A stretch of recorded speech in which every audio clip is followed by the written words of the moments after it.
يا صديقي دلني لله إني غاية الفردوس والظل الظليل. يا صديقي إننا بالله نحيا فهو نور وهو زاد والدليل. يا صديقي دلني لله إني غاية الفردوس والظل الظليل. يا صديقي إننا بالله Alhamdulillahilladzi arsala rasulahu bihul-huda wa dinil haq liyudhhirahu 'alad dini kullihi wa kafa billahi syahida. Asyhadu an la ilaha illallah wahdahu la syarikalah wa asyhadu anna Muhammadan abduhu wa rasuluh. Allahumma shalli ala sayyidina Muhammad wa ala alihi wa sahbihi ajmain. Amma ba'd. Puja dan puji syukur kita panjatkan kehadirat Allah Subhanahu wa taala, Tuhan semesta alam yang sampai hari ini masih melimpahkan nikmat dan karunia-Nya yang mustahil kita menghitungnya, yang juga jadi sebab kita dapat kembali berkumpul di ruang virtual kita di kajian online Ramadan Ba'da Subuh Pejuang Subuh Pondok Indah. Salawat dan salam kita haturkan kepada junjungan kita Nabi besar Muhammad Sallallahu Alaihi Wasallam, juga kepada sahabatnya, keluarganya, juga umatnya yang senantiasa istiqomah hingga akhir zaman. Semoga kita jadi bagian dari umatnya yang mendapatkan syafaatnya di hari akhir nanti. Baik Bapak Ibu sahabat Pejuang Subuh Pondok Indah, saya memandu Bapak Ibu dari Masjid Raya Pondok Indah, juga sambil mengajak Bapak Ibu untuk memakmurkan masjid kita, khususnya Masjid Raya Pondok Indah. Dan kita masih dalam situasi pandemi, juga kita tentunya menerapkan protokol kesehatan yang berlaku. Bapak Ibu, sambil kita bersiap-siap, saya akan membacakan tata tertib kajian kita pagi ini demi kelancaran acara kita. Baik.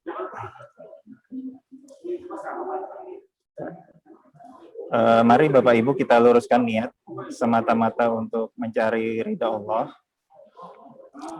dan untuk lebih fokus kita agar dapat berpakaian rapi dan sopan, juga menghadirkan hati dan pikiran serta fisik kita supaya kita bisa fokus mendengarkan butiran ilmu dan hikmah dari guru-guru kita. Baik, Bapak Ibu jamaah, sahabat Pejuang Subuh Pondok Indah, selama kajian berlangsung, kami akan mematikan mikrofon Bapak Ibu sekalian. Juga akan, kami merekomendasikan Bapak Ibu untuk mengaktifkan videonya supaya lebih fokus mendengarkan tausiah dari Ustadz. Tapi jikalau tidak memungkinkan atau Bapak Ibu dalam posisi yang mengantuk atau kurang enak dilihat, Bapak Ibu dapat men-stop videonya. Kami juga akan men-stop video jika mendapati posisi Bapak Ibu yang kurang berkenan. Baik, selama kajian berlangsung, Bapak Ibu juga dapat yang ingin bertanya dapat menulis di kolom chat, atau yang ingin bertanya langsung, Bapak Ibu dapat mengklik tombol raise hand di aplikasi Zoom Bapak Ibu sekalian. Baik, kajian online Ramadan di 26 Ramadan kali ini akan mengangkat tema tentang energi Al-Quran, dan akan dibimbing oleh Ustadz kita, Dr. Andian Parlindungan MA. Saya akan sapa dulu Pak Ustadz Andian. Assalamualaikum warahmatullahi wabarakatuh, Pak Ustadz. Waalaikumsalam warahmatullahi wabarakatuh, Mas Didi. Sehat tentunya Pak Ustadz ya. Ya. Alhamdulillah, kita Alhamdulillah sehat. Lagi hari ini Pak Ustadz. Ya, insyaallah silaturahmi. Kajian hari ini akan berlangsung sampai pukul 7, Pak Ustadz. Ya. Kita akan mulai dulu paparan dari Pak Ustadz sampai dengan pukul 6.30. lalu kita akan lanjut dengan sesi tanya jawab sampai dengan pukul 7. Baik. Baik Pak Ustadz, tanpa berlama-lama saya akan silakan Pak Ustadz untuk memulai. Silakan Pak Ustadz. Ya, terima kasih Mas Didi. Bismillahirrahmanirrahim. Assalamualaikum warahmatullahi wabarakatuh. Alhamdulillahirabbil alamin. Wa bihi nasta'in ala umurid dunya waddin. Wassalatu wassalamu ala asyrafil anbiya wal mursalin wa ala alihi wa sahbihi wa sallim ajmain. Pak Asril yang sama-sama kita hormati sebagai pimpinan kita yang mengatur kegiatan dakwah, kajian subuh, dan beberapa kajian di Masjid Pondok Indah. Yang saya hormati Mas Didi dan teman-teman semua yang luar biasa dalam kegiatan pejuang subuh ini, memberikan banyak kontribusi dalam berbagai hal demi terselenggaranya kegiatan-kegiatan keagamaan kita di Masjid Pondok Indah. Terlebih lagi sekarang dalam suasana Ramadan, Bapak Ibu semua yang saya hormati, yang dimuliakan oleh Allah Subhanahu wa taala. Alhamdulillah rabbil alamin. Puji syukur kita panjatkan kehadirat Allah Subhanahu wa taala yang maha hak, yang maha mulia, yang maha agung, yang maha pengasih, yang maha penyayang, dan yang maha sempurna di dalam sifatnya, zatnya, dan perbuatannya. Salawat beriring salam mudah-mudahan senantiasa tercurahkan kepada junjungan kita, Nabi kita, Muhammad SAW beserta istri, keluarga, dan sahabat beliau. Bapak Ibu sekalian yang dimuliakan oleh Allah, tidak terasa kita berada di penghujung Ramadan. Ya, ini satu situasi di mana antara bahagia dan mempersiapkan mental, karena tentu kita sedih akan berpisah dengan Ramadan dan belum tentu kita bertemu dengan Ramadan yang akan datang. Tapi ada pesan yang luar biasa di dalam bulan suci Ramadan ini, Bapak Ibu sekalian. Kita tahu bahwa kita sekarang sedang memburu 10 malam terakhir bulan suci Ramadan. Ya, terutama di malam-malam ganjil. Ya, kita lihat di mana-mana masjid penuh ya dengan kegiatan i'tikaf, ya, mempersiapkan fasilitas bagi para pejuang-pejuang yang ingin memburu 10 malam terakhir. Nah, energi 10 malam terakhir ini sangat luar biasa Bapak Ibu sekalian, sampai dikatakan oleh Allah Subhanahu wa taala di dalam Al-Qur'an, Bapak Ibu, inna anzalnahu fi lailatul qadar wa ma adraka ma lailatul qadar lailatul qadri khairum min alfi syahr tanazzalul malaikatu waruhu fiha biidzni rabbihim min kulli amr salamun hiya hatta matla'il fajar. Nah, kita tahu bahwa malam-malam yang ada di 10 hari terakhir itu diantaranya ada satu malam yang disebut dengan malam Lailatul Qadar. Ya, energi malam itu luar biasa. Ya, kalau bahasa Pak Quraisy, banyak malaikat turun pada malam itu. Ya, dan yang utama itu adalah tentunya malaikat panglimanya para malaikat Jibril. Ya, Jibril alaihissalam. Nah, pada malam itu Al-Quran diturunkan, ya, dan nilai malam itu sama dengan 1000 bulan. Ya, 1000 bulan itu khairum min alfi syahr. Jadi 83 tahun, ya, 80 sekian tahun. Nah, andaikan kita beribadah pada malam itu, nilai ibadah kita 83 tahun. Kita berzikir, nilai zikir kita sama dengan 83 tahun. Ya, kebaikan-kebaikan yang kita lakukan pada malam itu sama dengan seperti beribadah, atau kalau kita menuntut ilmu 80 sekian tahun. Nah, tapi banyak yang lupa bahwa hakikatnya malam itu adalah malam diturunkannya Al-Quran. Ya, jadi banyak sekali orang yang memburu malam Lailatul Qadar, ya, mencari malam 1000 bulan itu, tapi lupa bahwa keutamaan malam itu karena adalah diturunkannya Al-Quran. Jadi sebetulnya pesan utama dari malam Lailatul Qadar itu adalah bagaimana kita hidup dengan Al-Quran. Nah, itu pesan utama sebetulnya. Jadi bukan hanya memburu malamnya, tapi bagaimana kita bisa hidup dengan Al-Quran.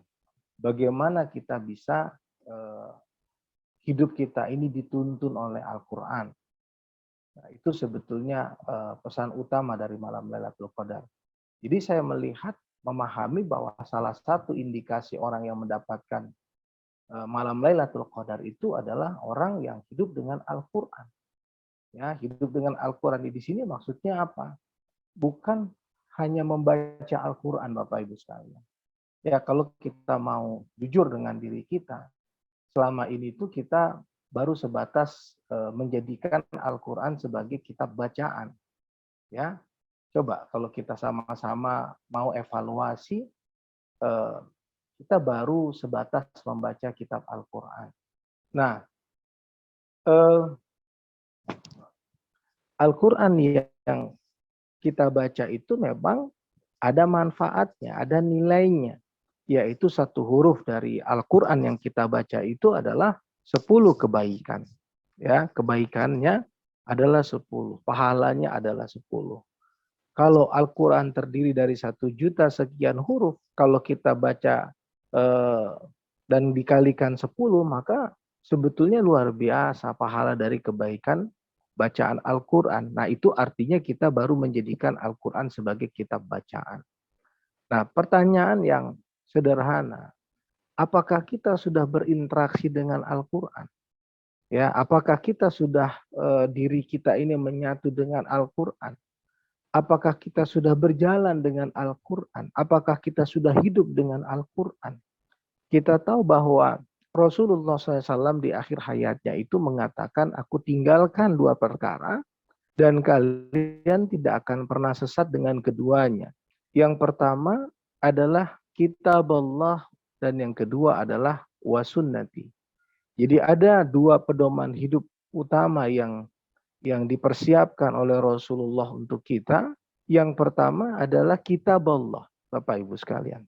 Yang kedua adalah wasunnati, adalah sunnahku.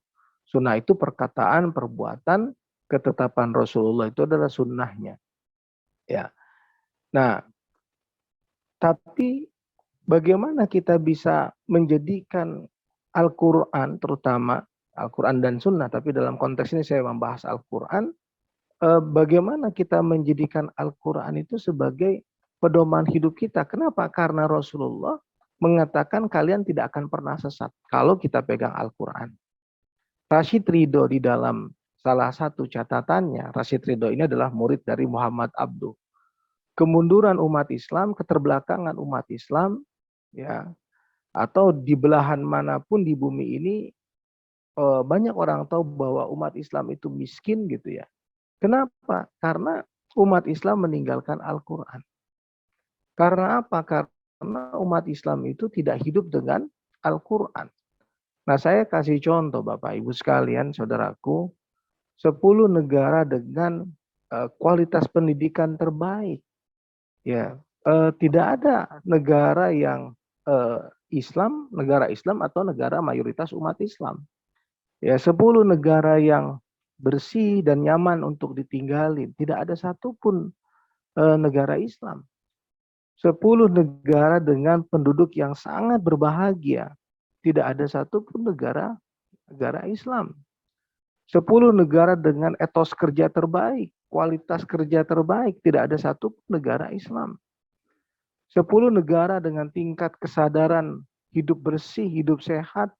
Tidak ada satupun negara Islam. Nah, ini ironis sekali. Padahal kalau kita bicara bersih, bicara sehat, Islam di semua buku-buku fikih itu, bab pertamanya adalah bab thaharah, bab bersuci. Ya, kalau kita bicara pendidikan di dalam Al-Quran, kita tahu bahwa wahyu yang pertama itu adalah Iqra. Ya, wahyu yang pertama itu adalah Iqra. Dan di dalam Al-Quran itu banyak sekali ayat-ayat yang mengajarkan tentang tarbiyatul akal, pendidikan akal, tentang ta'dibul qalbi, tentang pendidikan hati, tentang tazkiyatun nafsi, tentang penyucian jiwa. Nah, kalau kita bicara tentang kualitas etos kerja, banyak sekali ayat-ayat Al-Quran, bahkan hadis Rasulullah yang menjelaskan tentang kita harus bekerja. Bahkan Allah mengatakan la yughayyiru ma biqaumin hatta yughayyiru ma bi anfusihim. Allah tidak akan pernah merubah nasib suatu kaum sehingga mereka yang merubah apa yang ada pada diri mereka, yang merubah nasib mereka. Ya, kalau kita bicara tentang mental petarung, mental pejuang, pekerja keras, Al-Quran juga menjelaskan tentang itu. Bahkan Allah misalnya mengatakan kuntum khairu ummatin ukhrijat linnas ta'muruna bil ma'ruf wa tanhauna 'anil munkar wa tu'minuna billah. Kamulah sebaik-baik umat yang diciptakan. Kamu mengajak mereka berbuat baik, mencegah mereka berbuat mungkar. Kamu beriman kepada Allah. Kalau kita bicara bagaimana Al-Quran mengajak kita untuk menjadi orang yang paling berbahagia, ada di dalam Al-Quran. Ulaika ala hudam min rabbihim wa ulaika humul muflihun. Mereka lah orang-orang yang mendapatkan petunjuk dan mereka lah orang-orang yang bahagia, orang-orang yang beruntung. Siapa mereka? Orang bertakwa. Sebetulnya orang yang bertakwa itu adalah orang yang paling berbahagia, Bapak Ibu. Apa dasarnya orang bertakwa itu adalah orang yang paling berbahagia? Sedikit sebelum saya menguraikan materi ini lebih jauh. Kita tahu bahwa orang bertakwa itu dalam banyak ayat di dalam Al-Quran itu selalu ditegaskan pada dua aspek penting. Yang pertama adalah hablum minallah, yang kedua adalah hablum minan nas. Itu karakteristik orang bertakwa. Nah, ternyata penelitian-penelitian yang berkaitan dengan orang-orang yang bahagia dan sangat bahagia itu kalau dalam koridor di luar Islam, pendekatannya adalah tentang meditasi.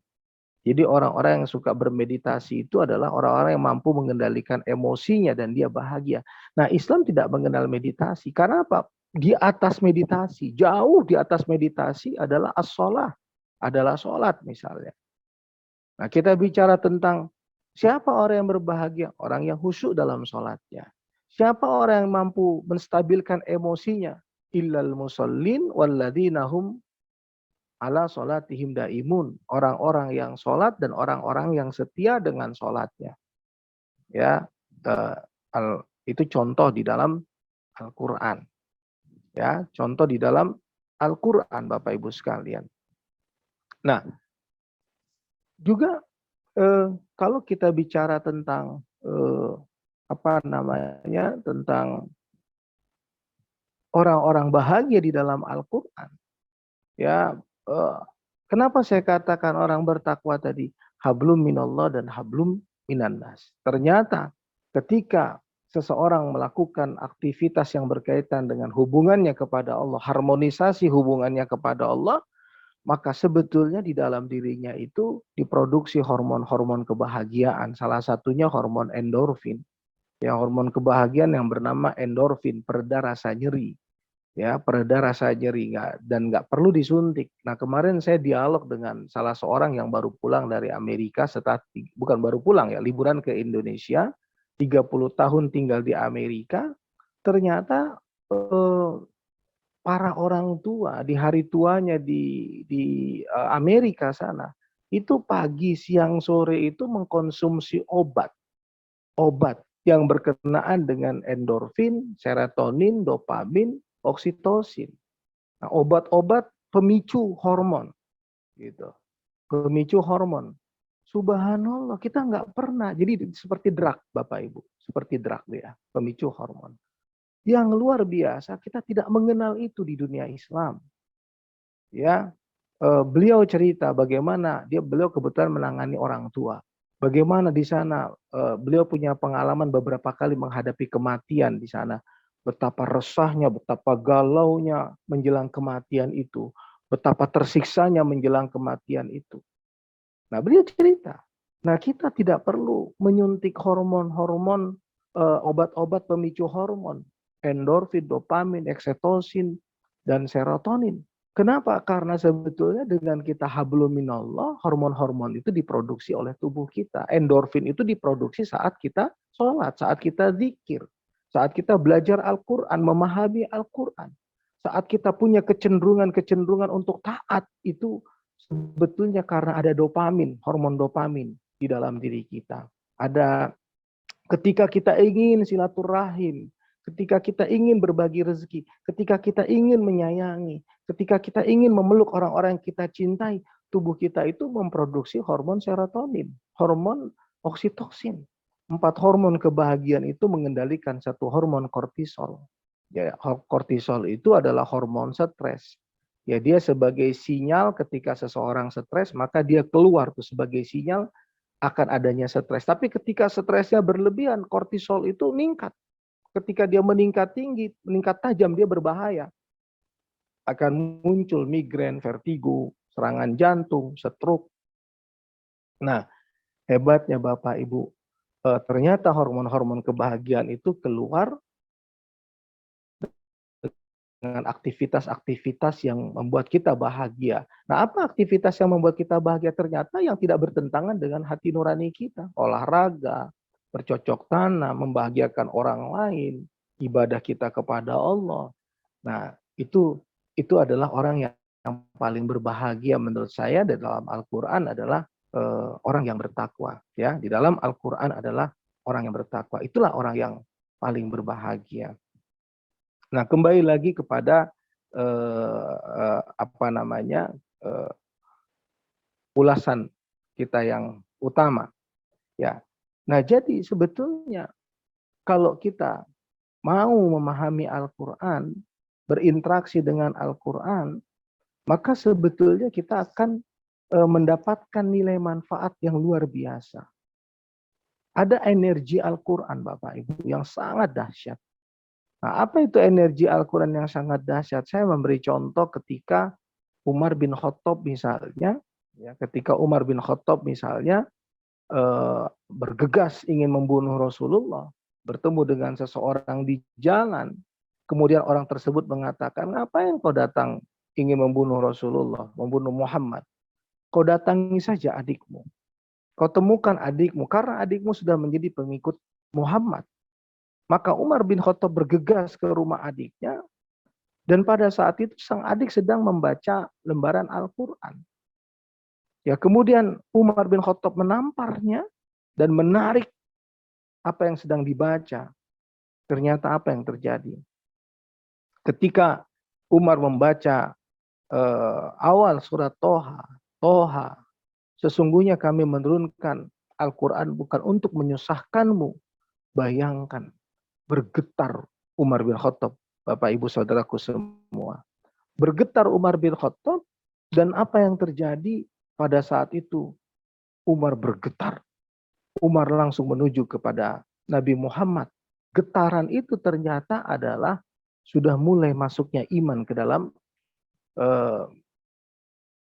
hati Umar bin Khattab. Ya, sudah masuk iman itu ke dalam hati Umar bin Khattab. Dan Rasulullah terkaget ketika Umar datang. Ada apa gerangan? Ternyata apa? Aku beriman kepadamu dan kepada Tuhannya Muhammad. Jadi asyhadu alla ilaha illallah wa asyhadu anna Muhammadar Rasulullah.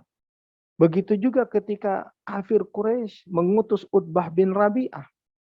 Ya, Utbah bin Rabi'ah diutus untuk menemui Nabi kita, Rasul kita Muhammad sallallahu alaihi wasallam.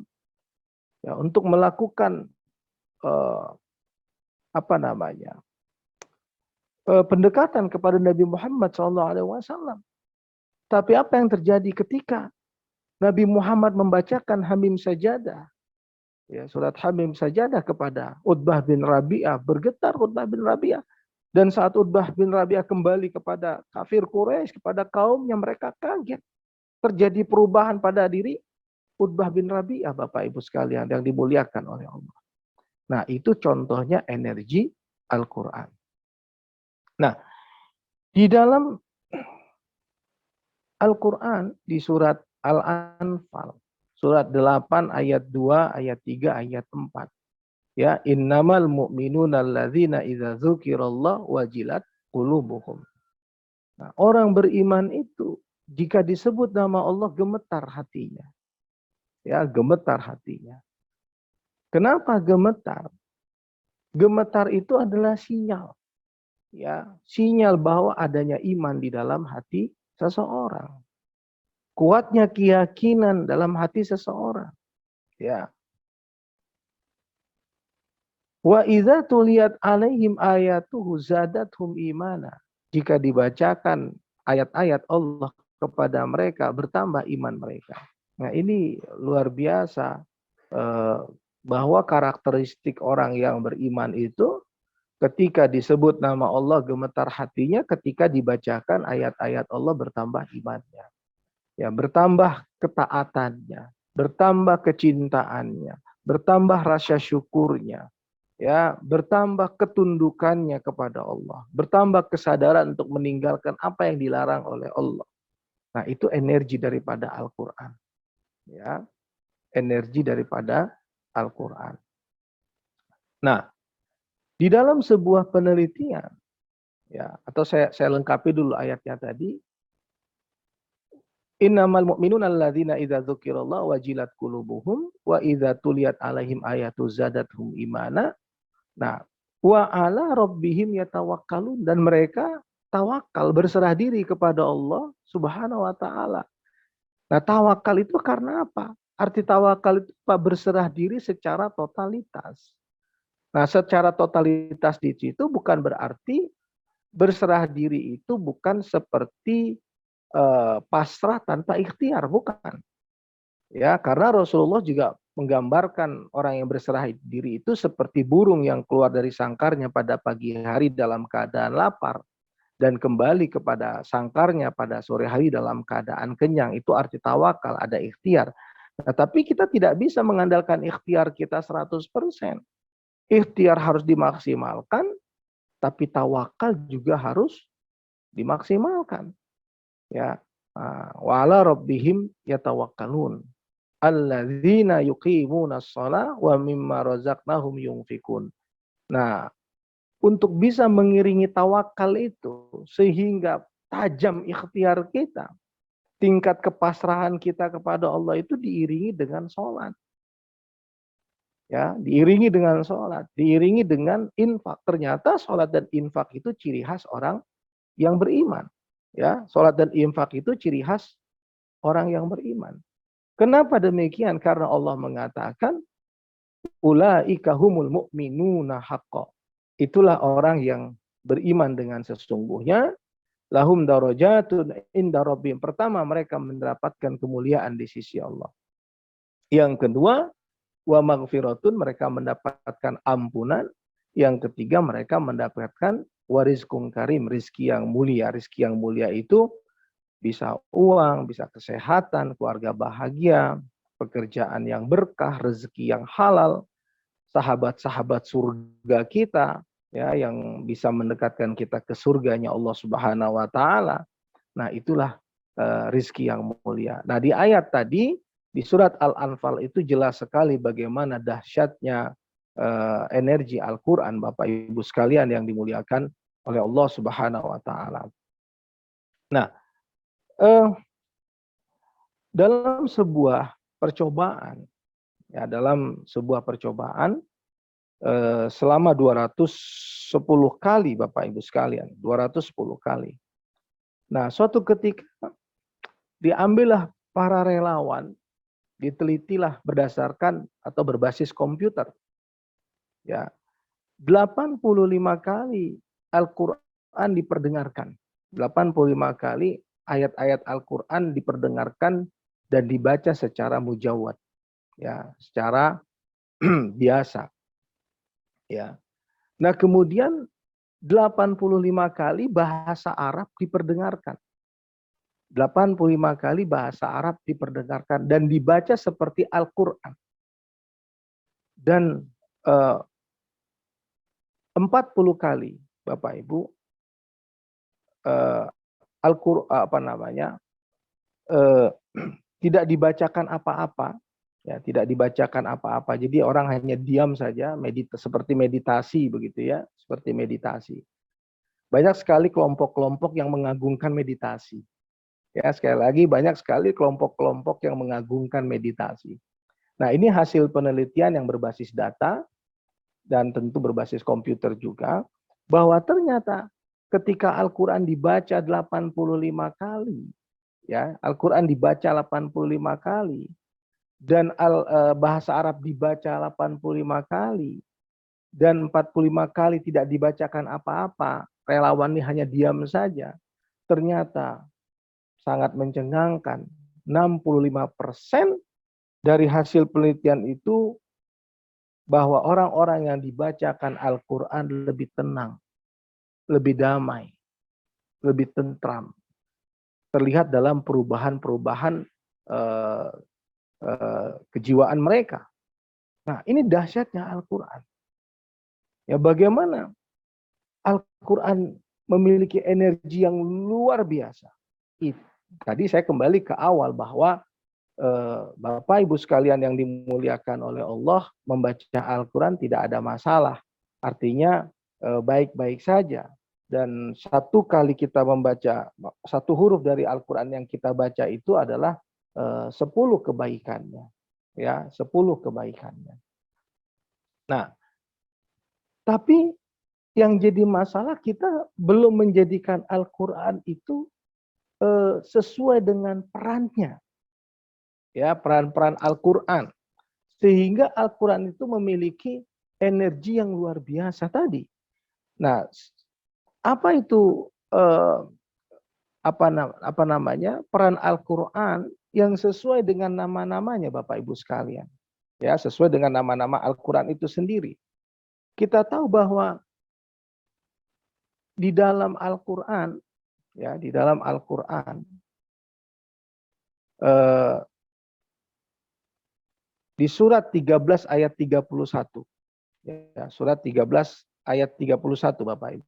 Buka silahkan surat 13 ayat 31. Di dalam Al-Qur'an surat 13 ayat 31, Allah mengatakan, "Lau anna Qur'anan suyirat bihil jibal au qutti'at bihil ardu au kullima bihil mauta balillahil amru jami'a."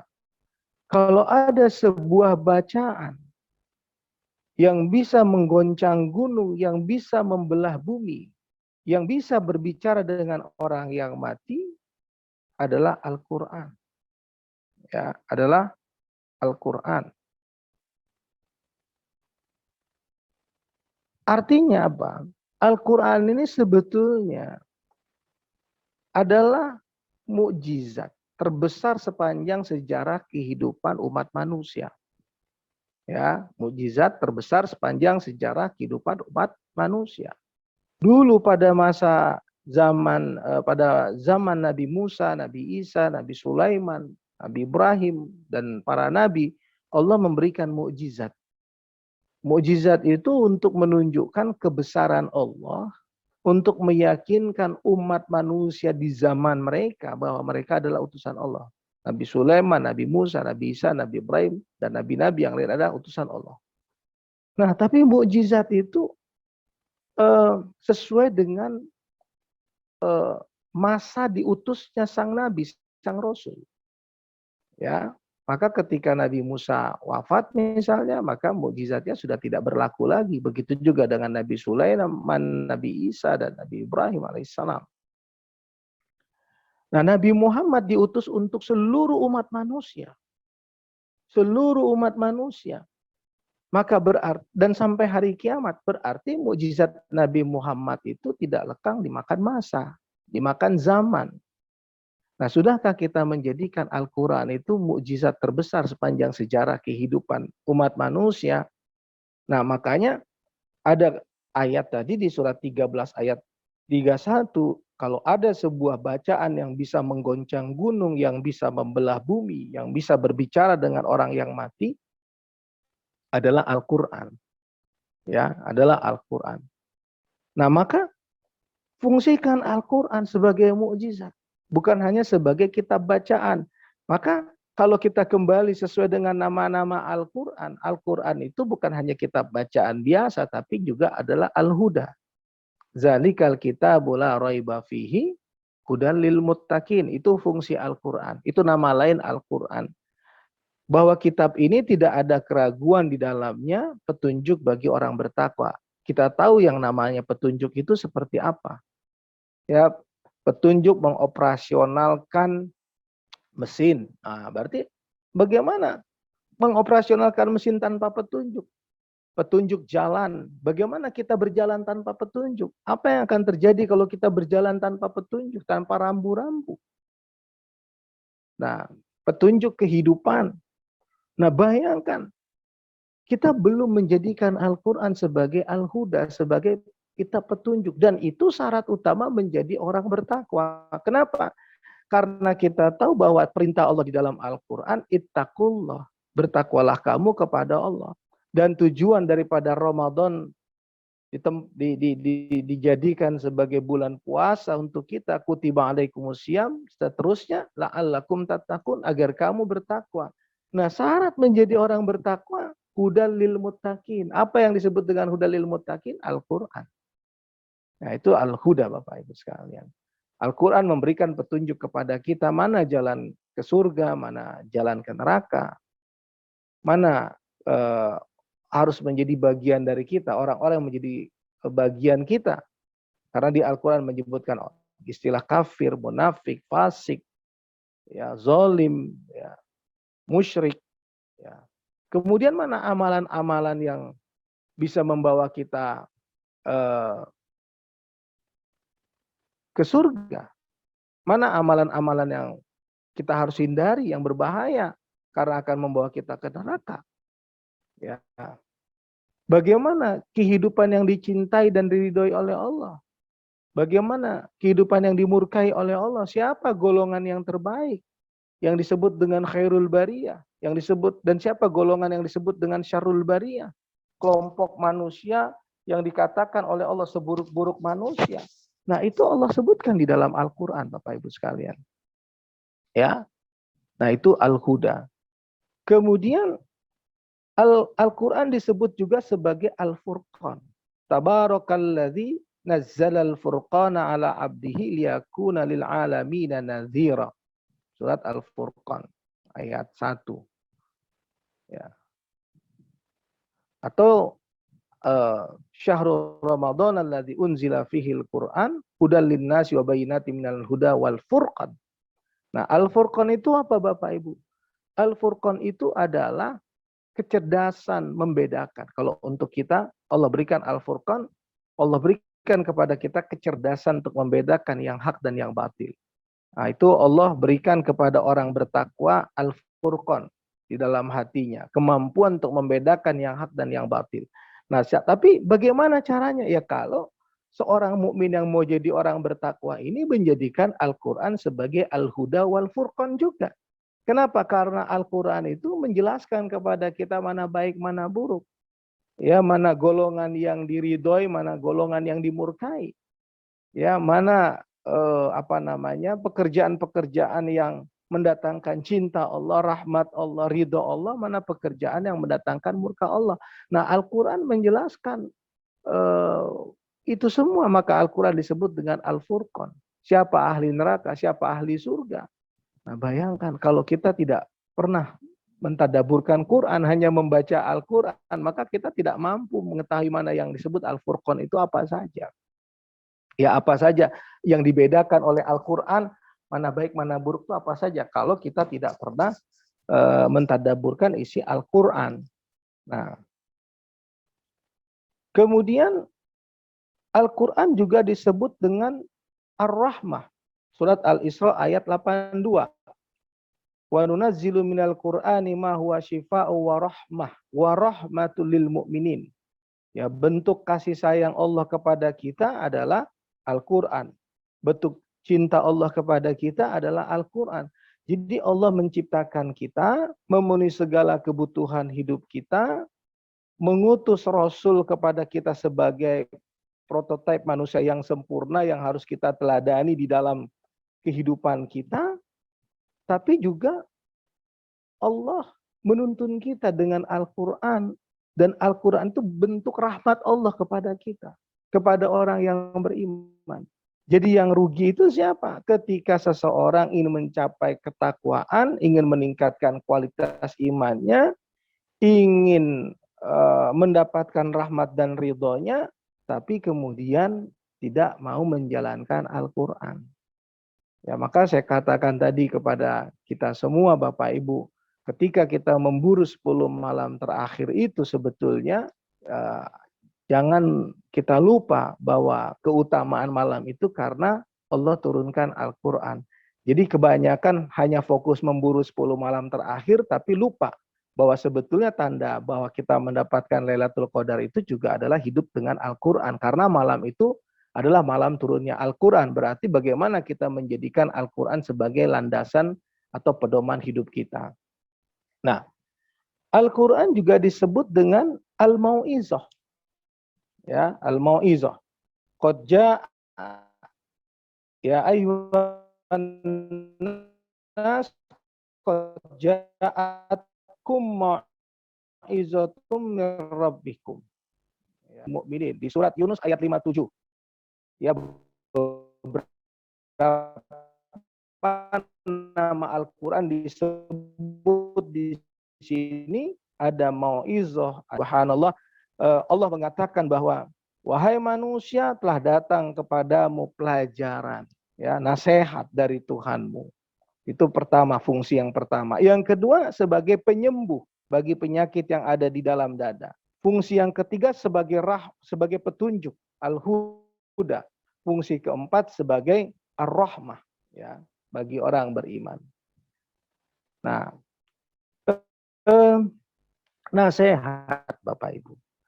Kita sering mengatakan bahwa Al-Quran itu kalamullah, ya, firman Allah. Jadi apa maunya Allah terhadap kita? Ya, kita harus baca Al-Quran, harus pahami Al-Quran. Biar kita tahu apa maunya Allah kepada kita, terhadap kita. Jadi substansinya, esensinya, bahwa Allah itu iman, bahagia.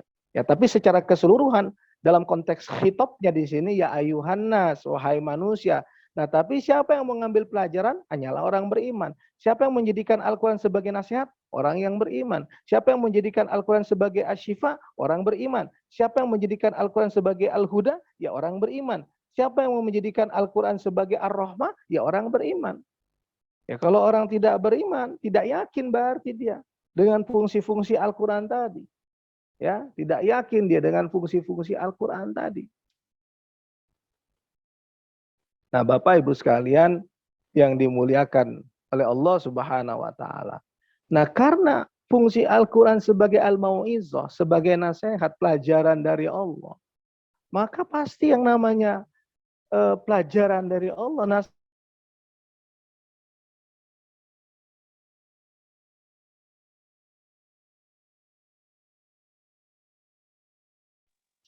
Suaranya terputus, Ustaz.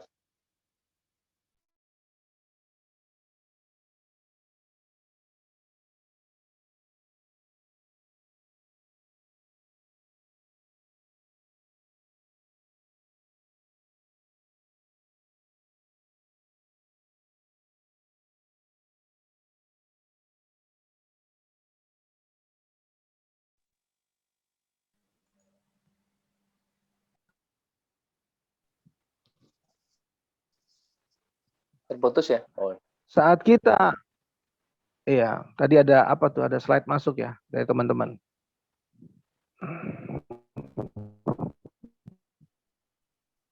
Ya. Saat kita berinteraksi dengan Al-Quran, berarti kita berinteraksi dengan pemiliknya. Ya, kita berinteraksi dengan pemiliknya langsung. Karena Al-Quran kalamullah tadi. Ya, maka nasihat-nasihat kebaikan di dalam Al-Quran itu pasti benar. Hak. Ya, pasti benar. Kalau Al-Quran bicara kesuksesan dan kita mau mengikuti langkah-langkah sebagaimana dituntun oleh Al-Quran, pasti sukses. Nggak mungkin nggak pasti. Pasti. Karena Al-Quran. Ya, kalau kita mau bahagia, kemudian dituntun oleh Al-Quran dan kita mengikuti step yang diajarkan oleh Al-Quran mencapai kebahagiaan, pasti bahagia. Ya. Saya kasih contoh misalnya. Ala bizikrillahi tatmainnul qulub. Ingatlah hanya dengan mengingat Allah menenteramkan hati, membahagiakan hati, ya, mendamaikan hati. Nah, zikir yang seperti apa? Az-zikir itu berarti menyebut. Az-zikir itu berarti mengingat, ya. Az-zikir itu berarti menyebut, mengingat, ya. Nah, menyebut itu di lisan, mengingat itu di hati, ya. Maka kemudian dari energi zikir itu kita bisa merasakan. Apa yang kita rasakan energi zikir itu? Kedamaian, kebahagiaan. Nah, ilmu pengetahuan, tadi saya katakan kembali kepada ilmu pengetahuan, ternyata dalam pandangan ilmu pengetahuan kedokteran, orang yang bermeditasi itu, atau dampak positif dari meditasi itu adalah diproduksinya satu hormon kebahagiaan di tubuh kita yang bernama endorfin. Nah, Islam tidak mengenal meditasi. Di atas meditasi ada zikir. Di atas zikir ada as-sholah. Kenapa? Karena Allah mengatakan aqimis sholat li zikri. Tegakkanlah sholat mengingatku, untuk mengingatku. Berarti puncak dari meditasi itu adalah zikir. Puncak dari zikir itu adalah as-sholah. Maka dahsyat. Ya, kalau az-zikir menenteramkan hati itu dahsyat. Kenapa? Karena tubuh kita memproduksi endorfin. Makanya Ali bin Abi Thalib, Bapak Ibu. Endorfin tadi apa? Pereda rasa nyeri. Baik nyeri apa? Nyeri fisik ataupun nyeri batin. Ya. Jadi kalau produksi endorfin itu baik di tubuh kita, itu dahsyat luar biasa. Makanya Ali bin Abi Thalib ketika terkena anak panah, ya, minta dicabut anak panah itu kapan? Pada saat sholat. Tolong cabut anak panah ini pada saat sholat. Ya, kenapa? Karena tadi menurut penelitian pada saat sholat itu produksi endorfin cukup baik, cukup tinggi. Ya, nah, kalau meditasi saja bisa memproduksi endorfin di tubuh, apalagi zikir. Di atas zikir, apalagi as-sholat. Nah, endorfin ini juga pengontrol emosi. Ya, si hormon kebahagiaan ini nggak gampang stres, nggak gampang cemas, nggak gampang takut. Nah, coba kita lihat surat Al-Baqarah 277. Ya, 277. Innalladzina amanu wa amilus solihati wa aqamus sholah. Orang-orang yang mendirikan sholat. Wa atauz zakah. Orang-orang yang menunaikan zakat. Bagi mereka pahala di sisi Tuhan mereka, lahum ajruhum inda rabbihim wala khaufun alaihim wala hum yahzanun. Mereka tidak pernah takut dan tidak pernah bersedih hati. Ini luar biasa ya. Saya menggabungkan, membaca, memahami, menggabungkan artikel-artikel dari sisi kedokteran, dari sisi psikologi, dari sisi agama, dahsyat luar biasa. Luar biasa. Luar biasa dahsyat Bapak Ibu sekalian. Ya, itu contoh ya. Nah, kemudian Al-Quran sebagai asy-syifa tadi. Ya ayuhan nas qad ja'atkum mau'izah mir rabbikum wasyifa lima fis sudur. Sebagai obat yang ada di dalam hati, penyakit yang ada di dalam hati. Penyakit di dalam hati itu apa? Syirik, dengki, tamak, rakus, merasa paling benar, menyepelekan orang lain, sombong. Itu penyakit-penyakit hati. Ya. Nah, termasuk nanti kalau kita bicara kecemasan, ketakutan, kekhawatiran, depresi, itu juga penyakit hati. Nah, bagaimana Al-Quran mengobati penyakit hati? Sehingga kita itu punya imunitas mental yang kuat. Imunitas jiwa yang kuat, Bapak Ibu. Ya, bagaimana Al-Quran mengajarkan itu kepada kita? Nggak cukup kita baca Al-Quran. Ya, sehingga kita mendapatkan pahala 1 huruf 10 kebaikan. Nah, pahala tadi jangan dianggap ukurannya apakah kilo, apakah berapa ons, berapa kilo gitu. Enggak, hanya Allah yang tahu, Pak, Bapak Ibu. Tidak bisa juga kita terlalu merasionalkan pahala itu seperti apa bentuknya, timbangannya seperti apa. Itu rahasia Allah. Tapi yang jelas dalam kondisi kita menjalani hidup, kalau ada pahala dari sebuah kebaikan, berarti kita merasakan bahagia. Itulah pahala. Jadi kalau kita menyingkirkan duri jalan, bahagia banget, nah itu pahala. Kalau kita ngasih makan anak yatim, bahagia banget, itulah pahala. Nah, unlimited. Ya, ketika Allah mengatakan kita mendapatkan kebaikan, dan Allah membalas kebaikan melebihi kebaikan yang kita lakukan, ya unlimited. Itu hanya rahasia Allah. Ya. Nah, asyifa lima fi sudur, Bapak Ibu. Saya kasih contoh asyifa lima fi sudur ini. Al-Quran itu energinya luar biasa dalam hati. Artinya bahwa Al-Quran itu menguatkan imunitas mental kita dulu nih. Contoh, ya, tadi saya katakan, bagaimana kita ingin menjadi orang yang diridhoi oleh Allah. Sehingga tidak ada kemusyrikan, kekafiran di dalam hati kita. Surat Al-Bayyinah. Innal ladzina kafaru min ahlil kitabi wal musyrikina fi nari jahannam khalidina fiha ulaika hum syarrul bariyah. Ayat ini Allah menggambarkan siapa sebetulnya orang kafir dan orang musyrik. Innal ladzina amanu wa amilus solihati ulaika hum khairul bariyah. Ada syarrul bariyah, ada khairul bariyah. Kalau kita sudah tahu bahwa siapa sebaik-baik manusia, kenapa kita menjadi seburuk-buruk manusia? Kalau kita sudah tahu bahwa syarrul bariyah, khairul bariyah itu ahli surga, kenapa milih jadi ahli neraka? Ya, itu contoh Bapak.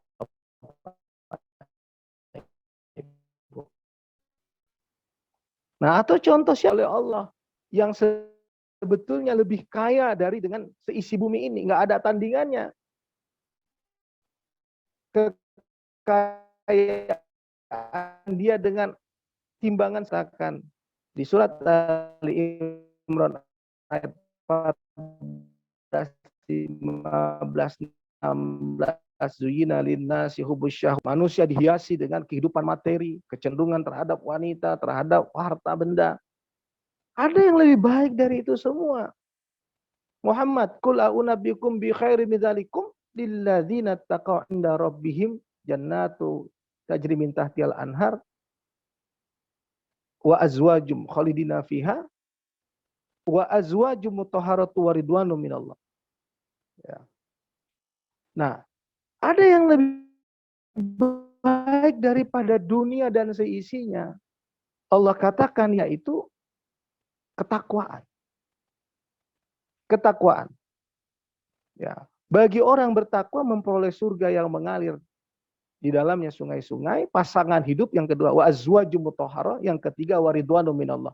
Ternyata di atas surga itu ada lagi nikmat terindah ketika kita mendapatkan keriduan Allah Subhanahu wa taala. Nah, siapa mereka? Alladzina yaquluna rabbana innana amanna faghfir lana dzunubana. Ya. Faghfir lana dzunubana wa qina adzabannar. Ya, di ayat itu orang-orang yang mengatakan, ya Allah, ampuni dosa kami, selamatkan kami dari siksa neraka. Orang yang jujur, orang yang sabar, orang yang menginfakkan hartanya, orang yang beristighfar di waktu sahur. Bayangkan Bapak Ibu sekalian. Nah, itu contoh, ya, itu contoh. Nah, maka ada ketenangan di dalam hati kita. Oh, ternyata kalau ingin menjadi orang yang berbahagia itu, ya harus hidup di dalam keimanan. Dan orang yang beriman itu adalah kriterianya yang tadi saya sebut barusan. Dan beberapa ayat yang lain juga mengatakan demikian. Berarti jangan sampai nih dalam hati saya ada kemusyrikan, ada kekufuran. Misalnya. Atau ketika kita takut menghadapi hidup. Ya, ketika kita ada kekhawatiran-kekhawatiran di dalam hati kita. Ketakutan-ketakutan yang kadang-kadang tidak rasional ketakutan itu. Ternyata kita bisa menetralisir rasa takut itu.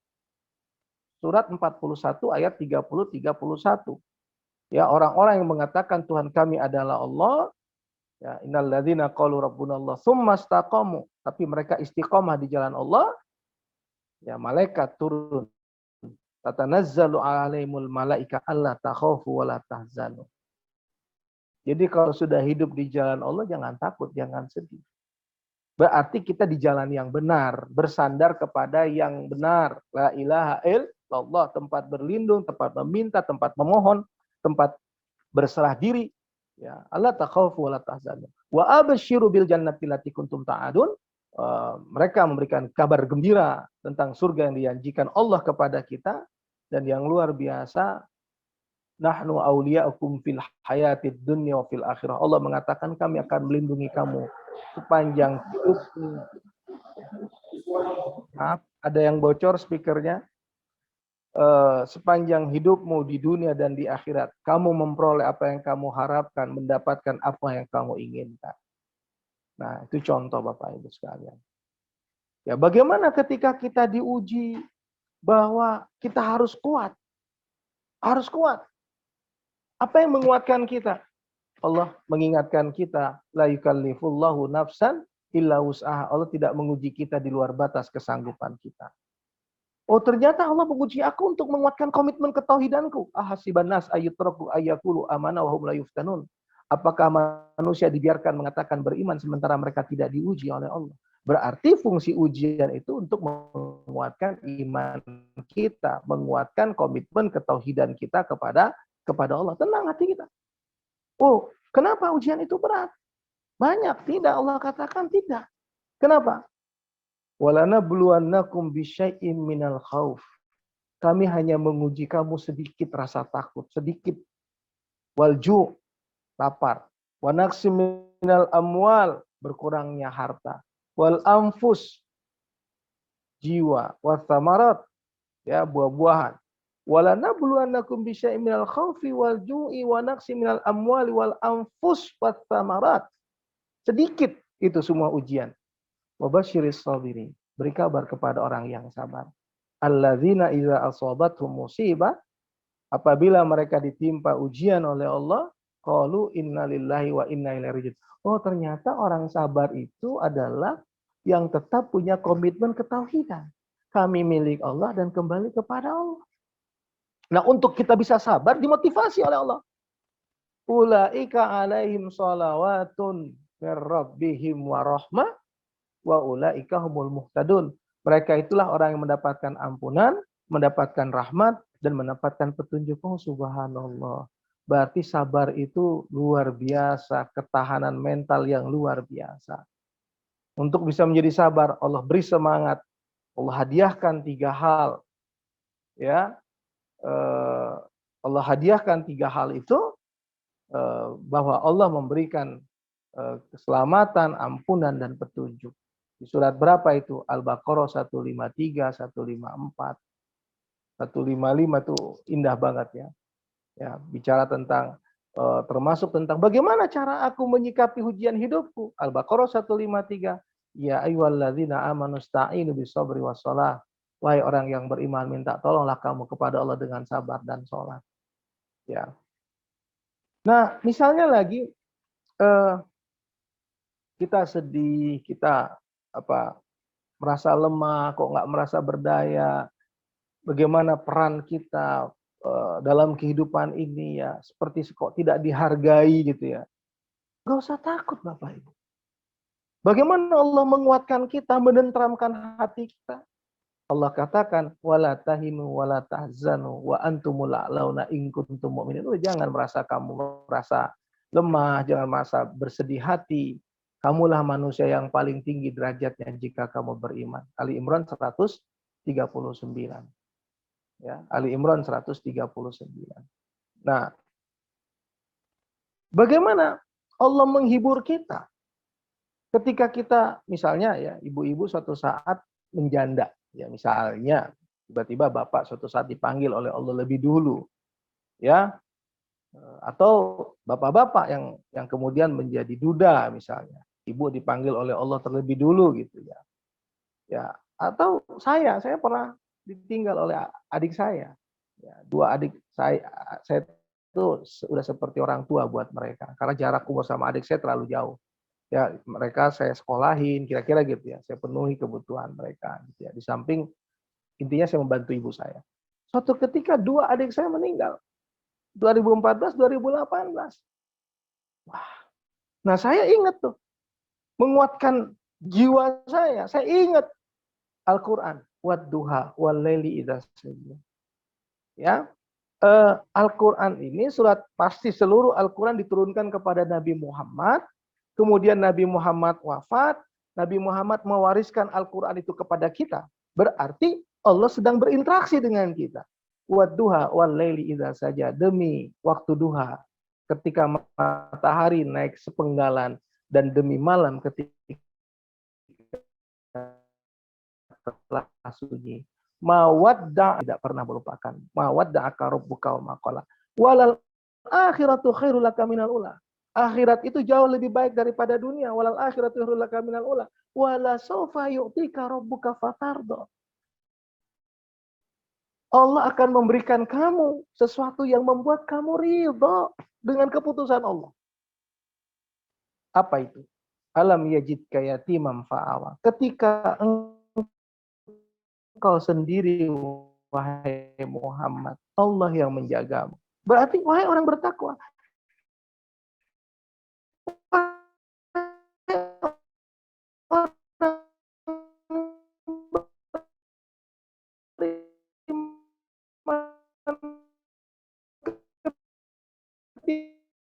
ketika engkau ditinggal oleh orang yang kau bertunjuk kepada keadaan miskin, dalam keadaan fakir. Bayangkan. Jadi kalau kita lagi sedih, merasa sepi, hidup ini hampa, ingat, kita itu bersama Allah. Bersama Allah. Dari mana kita tahu? Pikiran kita mengatakan bersama Allah. Tidak, wahyu yang mengatakan itu. Makanya innallaha ma'al muttaqin. Allah bersama orang bertakwa. Innallaha ma'as sabirin. Allah bersama orang yang sabar. Innallaha ma'al muhsinin. Allah bersama orang yang berbuat ihsan, berbuat kebaikan. Nah, ini kan perlu membangun keyakinan dalam diri kita sehingga kita bisa beradaptasi dengan keadaan. Ya mungkin bahasa sekarang berdamai dengan keadaan. Kalau saya mengatakan beradaptasi dengan keadaan. Kenapa? Karena ada keyakinan dalam diri kita bahwa Allah bersama kita di setiap langkah kita. Makanya ketika Abu Bakar As-Siddiq bersama Rasulullah di Gua Thur, ketika Abu Bakar dalam ketakutan dikejar oleh kafir Quraisy, Nabi Muhammad SAW mengatakan apa? La takhaf wa la tahzan innallaha ma'ana. Jangan kamu takut, jangan kau bersedih hati, Allah bersama kita. Nah, itu fungsi Al-Quran sebagai asyifa, Bapak Ibu sekalian, sebagai obat penenang di dalam hati kita. Makanya benar, ya, ada penelitian di Amerika Serikat. Ya, ada penelitian di sebuah seminar tahun 1985 kalau saya tidak salah, ya, di Amerika Serikat. Betapa bacaan-bacaan Al-Quran, ya, bacaan-bacaan Al-Quran yang kita baca dengan suara kita itu menenteramkan menenteramkan hati kita. Apalagi kalau Al-Quran itu kita pahami seperti tadi. Ya, kita seperti berinteraksi dengan sang pemiliknya. Nah, kalau berinteraksi dengan Allah, dengan kita membaca Al-Quran, kita tahu apa maunya Allah, tenang hati kita. Aku tidak menguji kamu di luar batas kesanggupanmu, wahai hambaku. Ingat, di dalam setiap kesulitanmu pasti ada kemudahan. Fa inna ma'al usri yusra. Inna ma'al usri yusra. Ya, di dalam setiap kesulitanmu pasti ada kemudahan. Pasti ada kemudahan. Nah, itu Allah yang menyampaikan itu kepada kita. Ya. Karena kita berinteraksi. Dijawab oleh Allah, qad aflahal mu'minun.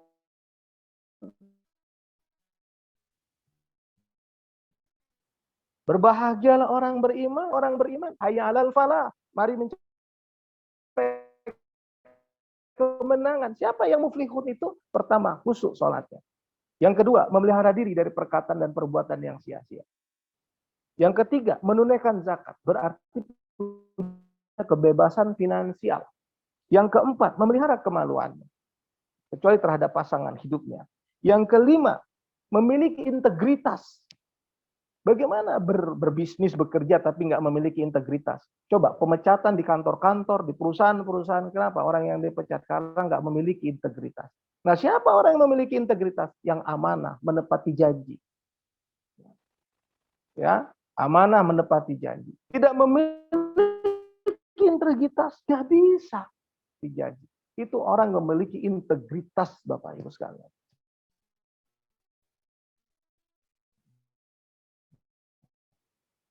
Coba kalau pasti kita simpati kepadanya. Kalau orang itu pintar,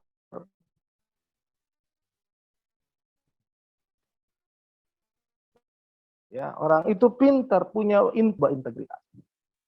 Ya, sayangnya Al-Quran begitu dahsyat menjelaskan.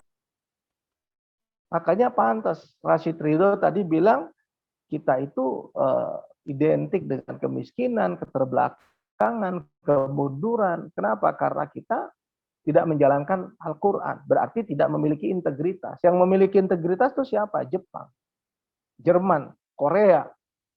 Saya kasih contoh Bapak Ibu. Nikel itu diproduksi penghasil nikel terbesar di dunia Indonesia. Nikel. Tapi pemakai nikel terbesar, ya, produksi nikel bukan nikel ya. Pengguna nikel terbesar itu Korea. Bayangin, Korea itu nggak punya kekayaan alam nikel.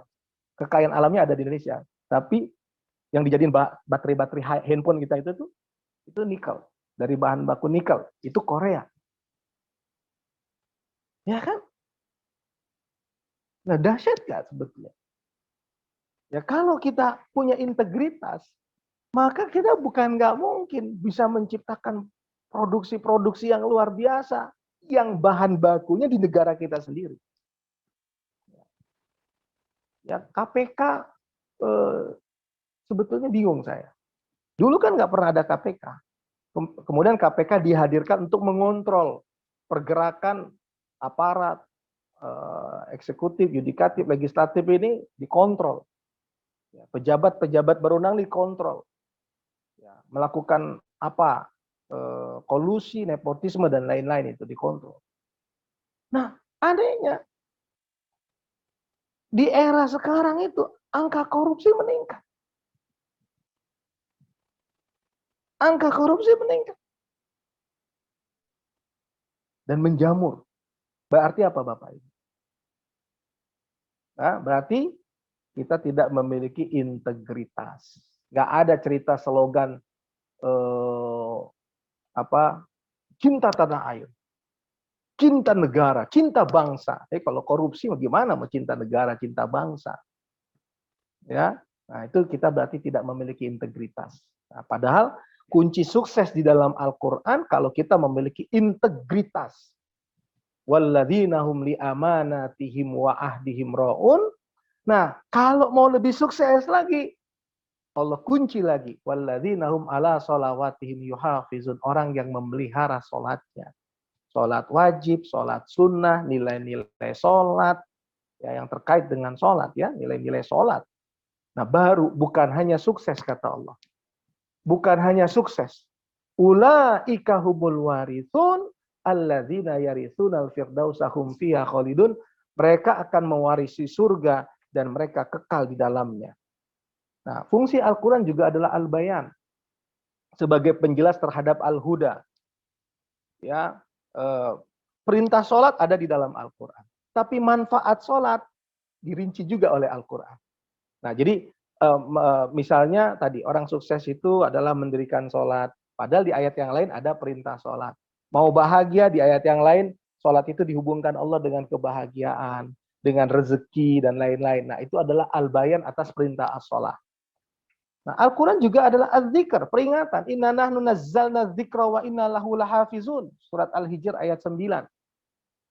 Nah, ini dahsyat Bapak Ibu. Jadi sekali lagi, ini waktunya udah makin sempit ya. Saya ada waktu 5 menit lagi sepertinya tadi dijatah. Saya pengennya sampai jam 7 kalau bisa. Tapi dijatah cuma bisa 45 menit. Nah, saya ingin mengatakan bahwa selama ini kita baru menjadikan Al-Quran sebagai kitab bacaan. Baca saja, ya dapat pahala, nggak apa-apa. Tapi sayang, kita belum memfungsikan Al-Quran sebagai mukjizat. Nah, sebagai mukjizat itu apa? Surat 13 ayat 31 tadi. Lau anna Qur'anan suyirat bihil jibal, au quti'at bihil ardu, au kullima bihil mauta balillahil amru jami'. Kalau ada sebuah bacaan yang bisa menggoncang gunung, yang bisa membelah bumi, yang bisa berbicara dengan orang yang mati adalah Al-Quran. Syatnya kira-kira. Jadi kalau Al-Quran kita gunakan untuk menggerakkan ekonomi kita, bisa. Mengobati penyakit, bisa. Memberikan ketenangan, bisa. Mengobati penyakit. Ya. Abraham Nicole, Suzanne Moore, Ahmed Qadi di Amerika Serikat, di Universitas Florida dan California membuat sebuah penelitian. Al-Quran kalau dibaca dengan makhraj yang pas, tajwid yang pas, suara yang baik, ternyata Al-Quran itu bisa mengobati autoimun, bisa mengobati kanker, bisa mengobati berbagai penyakit. Ya, saya teringat dulu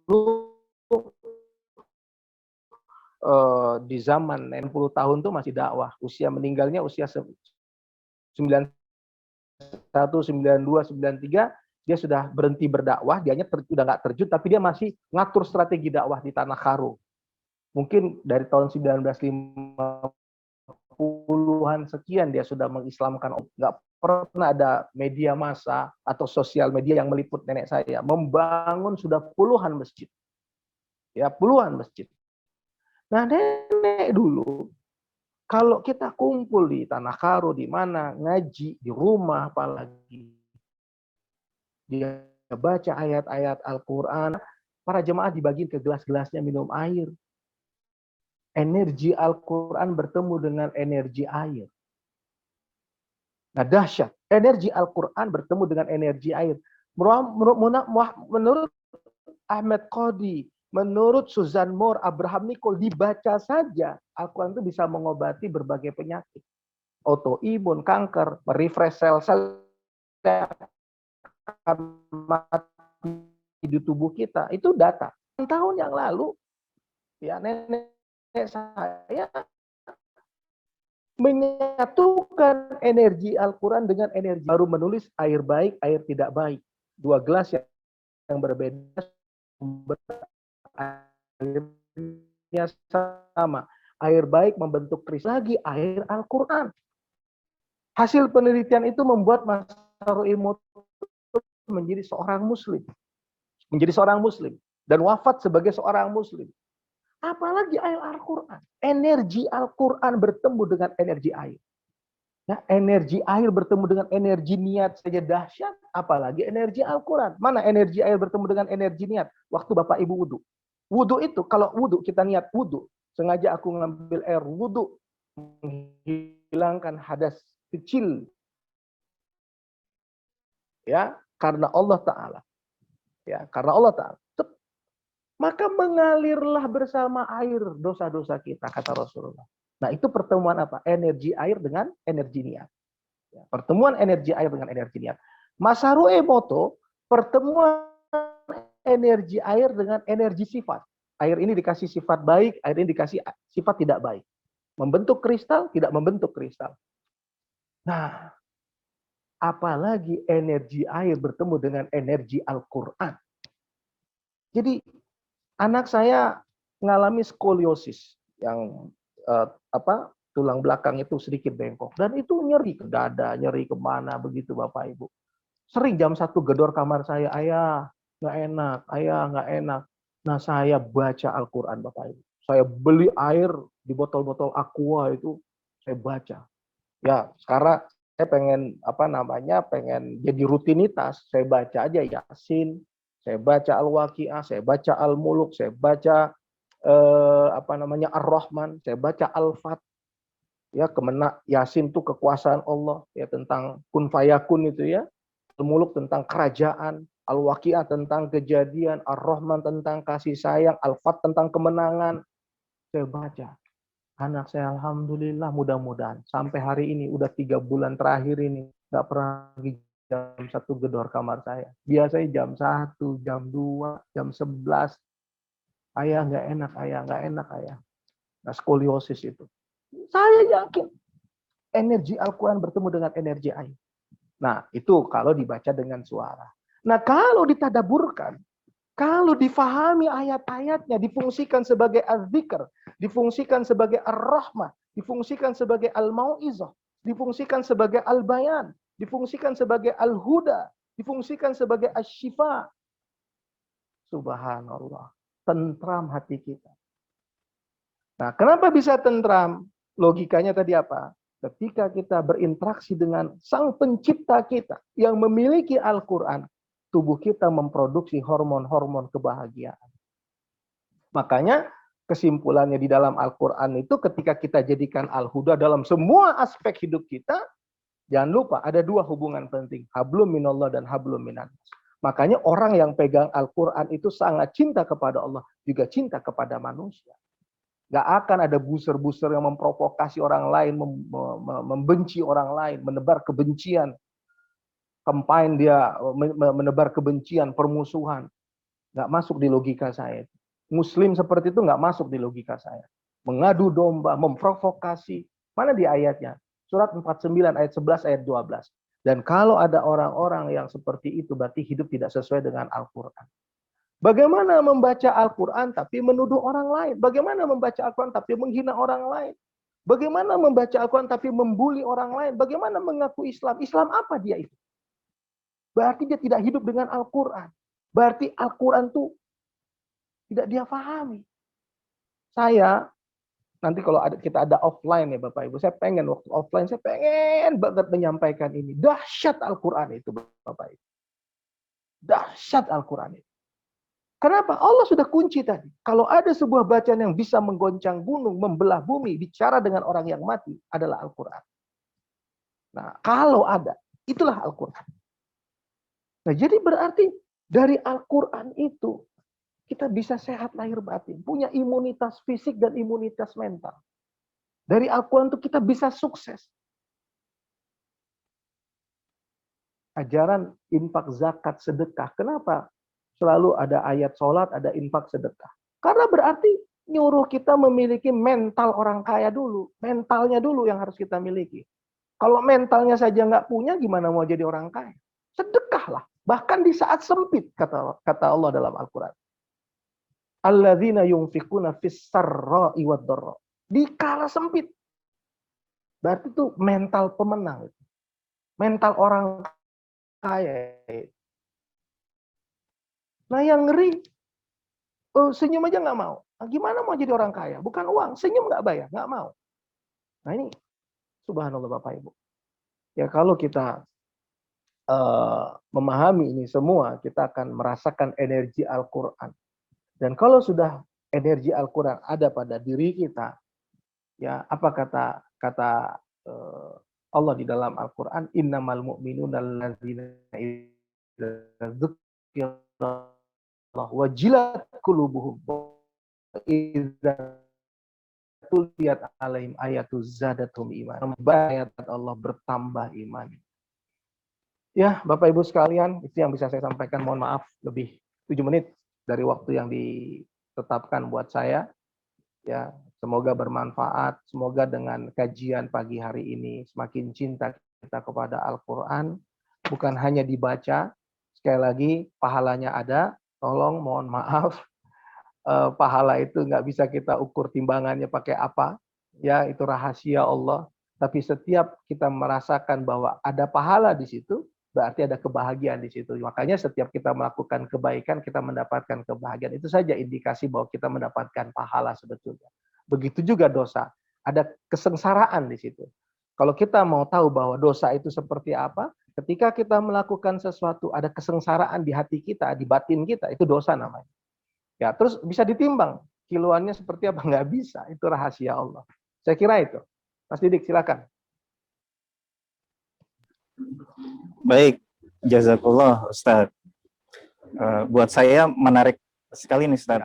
bagaimana ternyata energi Al-Quran juga bisa dibuktikan dengan penelitian sains terkini gitu ya.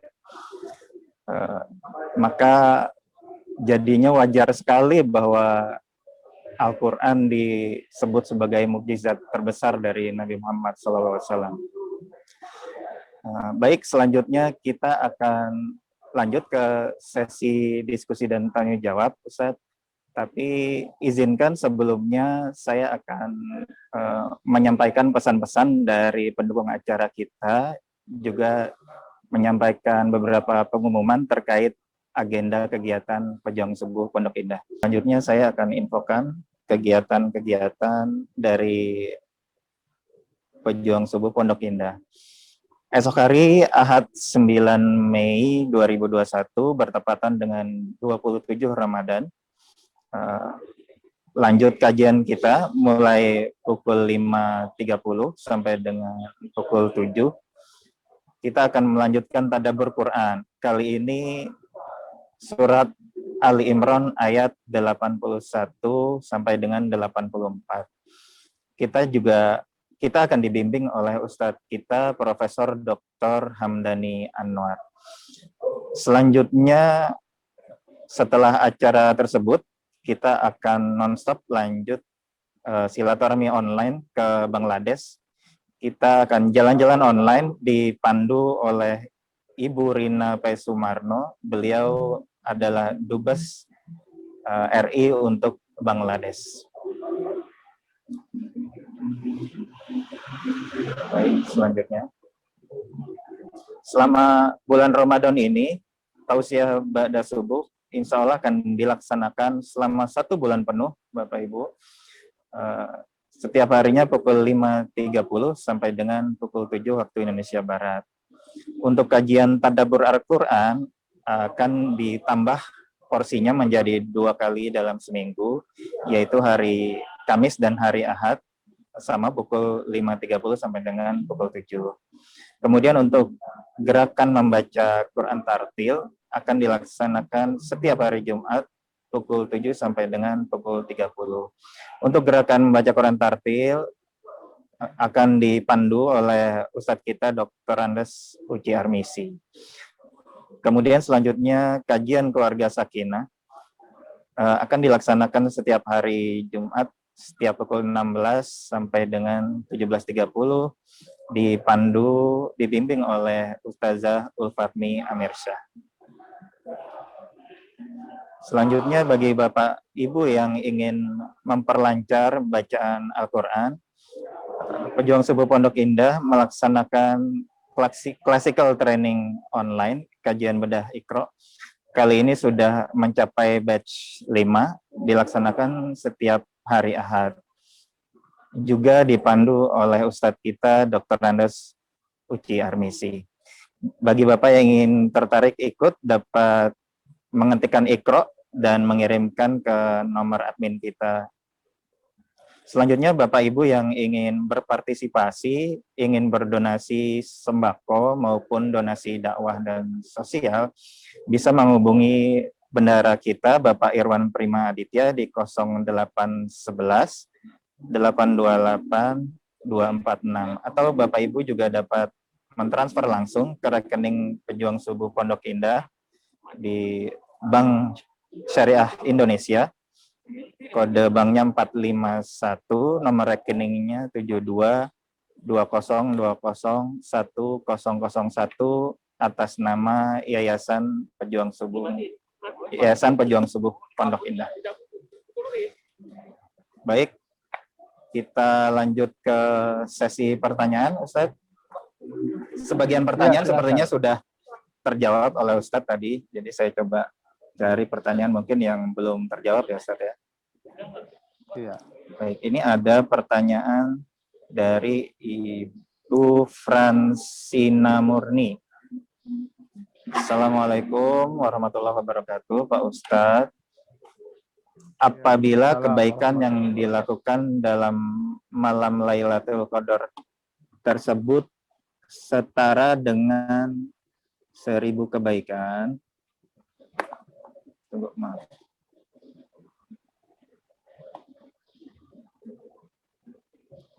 Sebentar.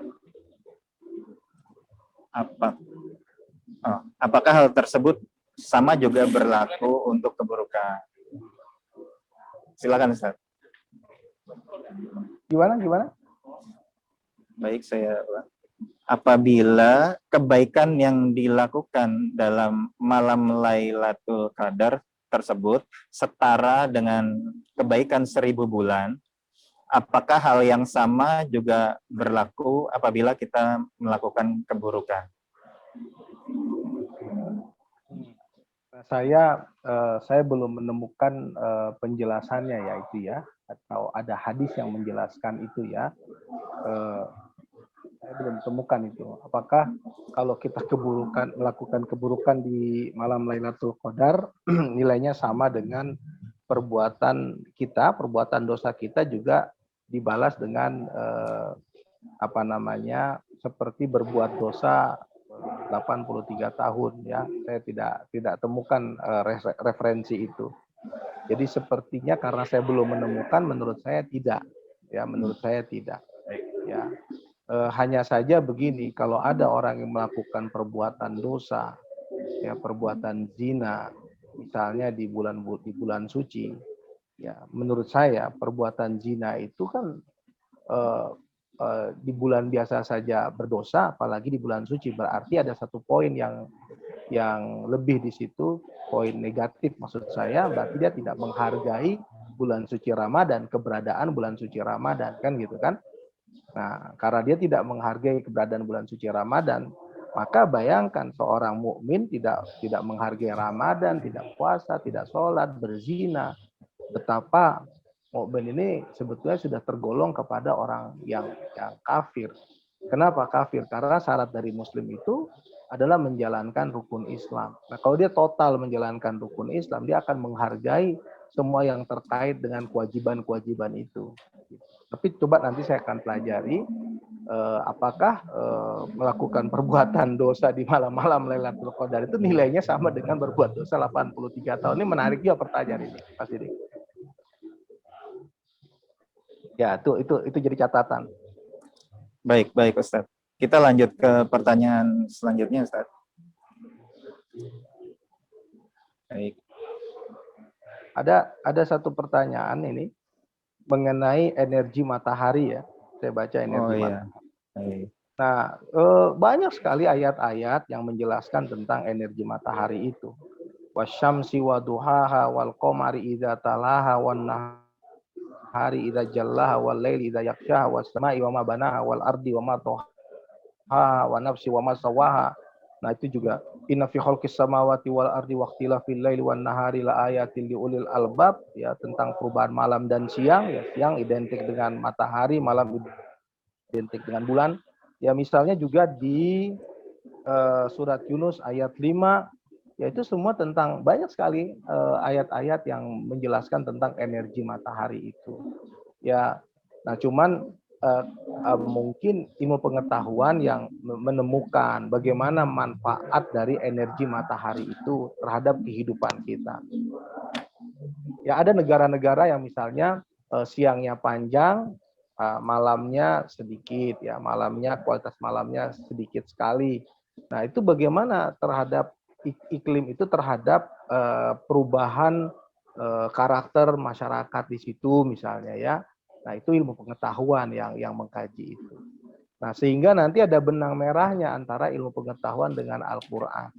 Ya, saya alhamdulillah banyak menemukan kajian-kajian di Al-Qur'an yang memiliki benang merah terhadap kehidupan kita. Misalnya satu contoh ya, tentang John Robert Power. John Robert Power itu mengajarkan tentang sekolah kepribadian. John Robert Power. Nah, saya menemukan ayat-ayat Al-Quran yang berbicara tentang nilai diri. Nilai diri kita itu apa sebetulnya. Nah, itu namanya self-esteem. Nah, ternyata ketika kita bicara tentang percaya diri, kita berbicara tentang semangat hidup, semangat juang, mental petarung, mental pemenang, mental pejuang, ketika kita belajar saya memahami ayat-ayat itu, ternyata Al-Quran dan hadis itu adalah pondasinya sekolah kepribadian gitu. Jadi mohon maaf ya, menurut saya sekolah kepribadian yang ada itu nggak ada apa-apanya. Karena prototipe manusia yang sukses dunia akhirat itu, maaf ada yang bocor suaranya, speakernya. Prototipe manusia yang sempurna kepribadiannya itu adalah Rasulullah, dan itu sudah terbukti. Ya, itu sangat terbukti, sudah terbukti. Ya, kalau yang sekolah-sekolah kepribadian itu belum terbukti. Kenapa populasi umat Islam terus bertambah? Karena melihat sang Nabi. Nah, siapa Nabi Muhammad itu? Suatu ketika sahabat bertanya kepada Aisyah tentang akhlak Rasulullah. Aisyah menjawab, akhlak Rasulullah adalah Al-Quran. Nah, bayangkan. Jadi kalau Muslim ini nggak perlu masuk sekolah kepribadian menurut saya. Ya, saya nanti kalau offline, ada suatu saat kita offline, saya coret-coret deh. Bagaimana saya menunjukkan kepada Bapak Ibu bahwa Al-Quran itu bisa, bukan saya yang bisa. Al-Quran itu bisa mengajarkan kita tentang bagaimana punya kepribadian unggul itu. Ya, kepribadian yang dicintai dan mencintai itu. Jadi nggak perlu Muslim itu masuk sekolah kepribadian. Quran dan Sunnah dipelajari itu dahsyat sekali Bapak Ibu sekalian. Nah, itu contoh ya. Nah, sekali lagi bahwa apa yang ada di Al-Quran itu sejalan dengan perkembangan zaman, ya, sejalan dengan pengetahuan, termasuk tadi energi matahari tadi, ya. Saya kira itu.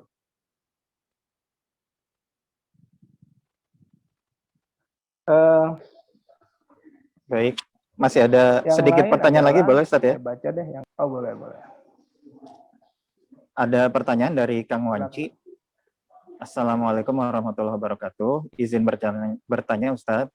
Tadi dikatakan membaca Al-Quran itu mendapat 10 kebaikan untuk satu hurufnya. Apakah 10 kebaikan itu bagi orang yang sudah bagus tajwidnya?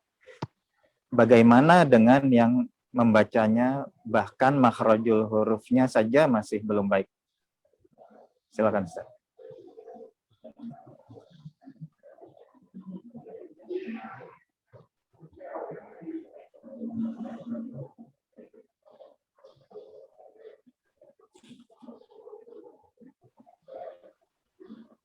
Itu kebaikan. Ada yang dijanjikan oleh Rasulullah tadi, kalau satu huruf baik, maka sebetulnya kan kita lebih baik lagi. Nah, sehingga ketika dibaca, sempurna ketika dibaca. Nah, sehingga kita bisa merasakan dampak lainnya. Jadi bukan hanya pahalanya sebetulnya. Berkaitannya tadi bukan hanya pahala saja menurut saya. Energinya yang sebetulnya ingin kita dapat, kita membaca. Mas Didik di nonaktifkan dulu speakernya. Ada kekurangan di saat kita sedang membaca. Nah, perlu kita menyempurnakan bacaan kita lebih baik tadi. Ya, termasuk tajwidnya, makhrajnya. Kenapa? Karena kaitannya bukan hanya pahala tadi saya katakan.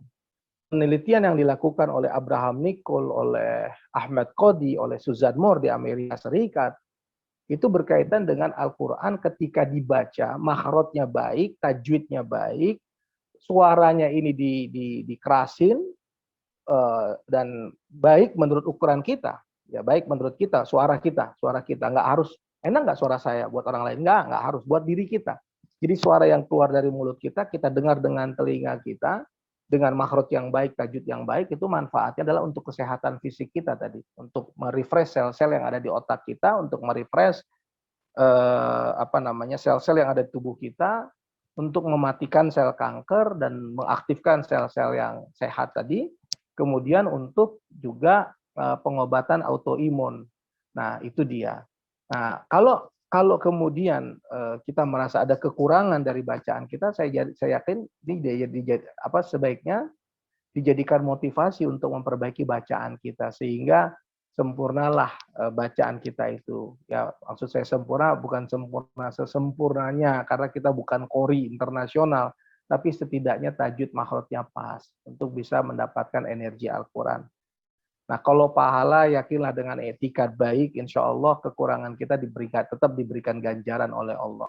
Per hurufnya 10 kebaikan itu.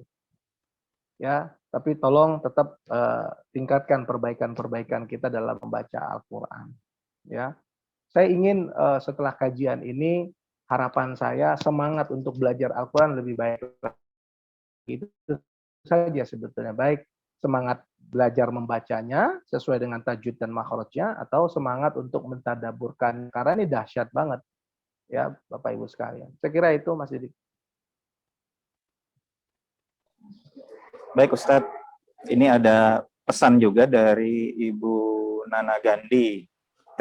Terima kasih sekali kepada Bapak Andian Perlindungan untuk kajian tentang Al-Quran, khususnya bagaimana Al-Quran itu dapat mengguncang gunung dan sebagai petunjuk kehidupan.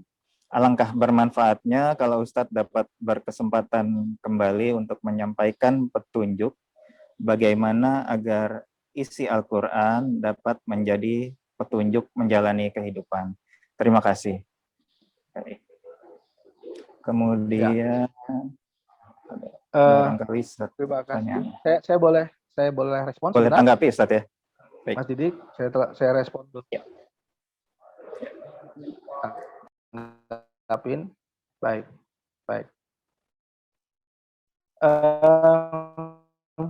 Buat Bapak Ibu sekalian yang saya hormati, seumur kita ini mentadaburkan Al-Quran itu sebaiknya dengan pola tematik. Ya, sebaiknya dengan pola tematik. Pola tematik itu misalnya Bapak Ibu siapkan pulpen sama buku, kemudian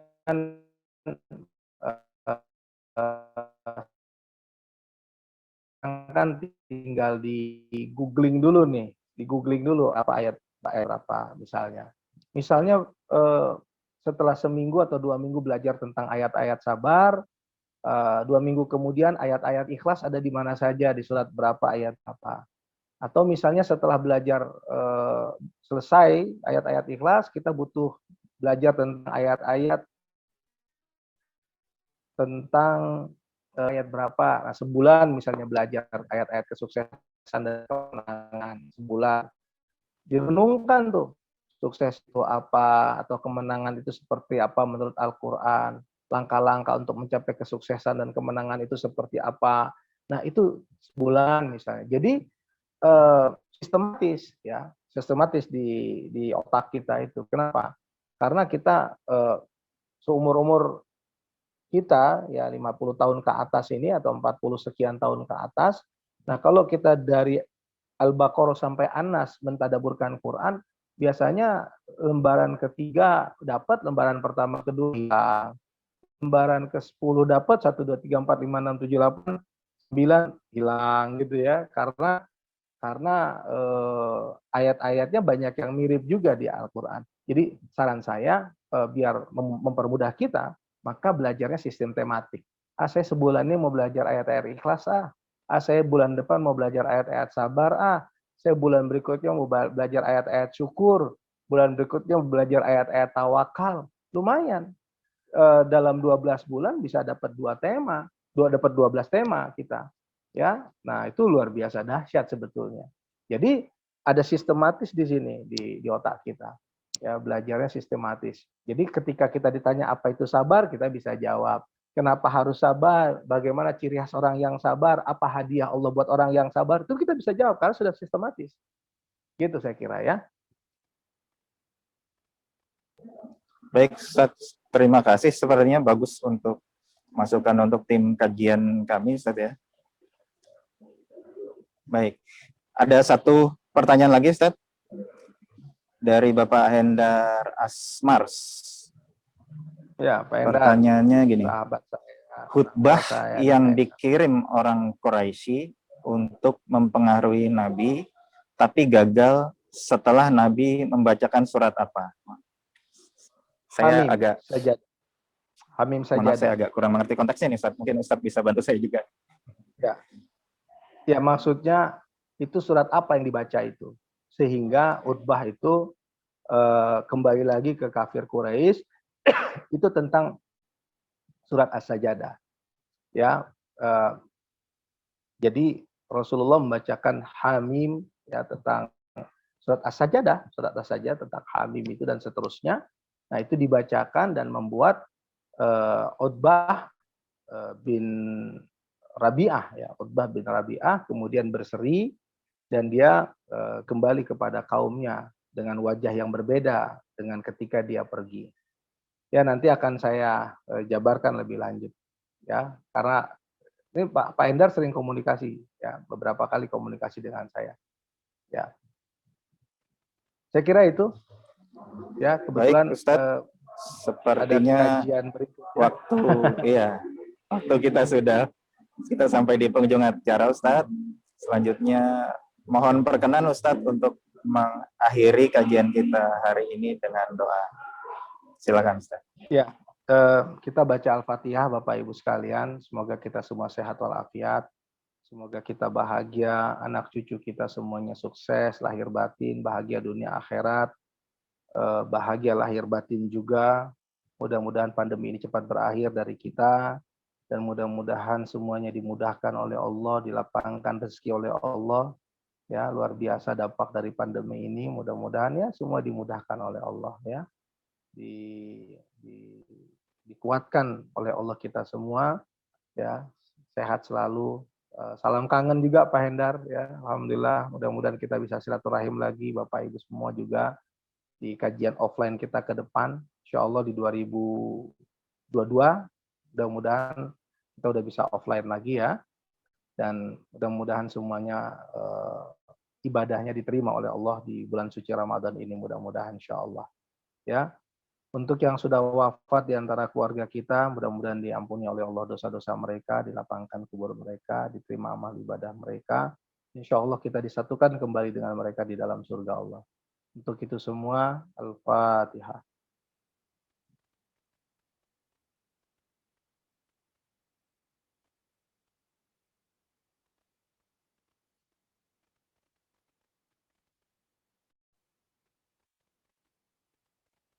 Amin ya Allah ya Rahman ya Rahim.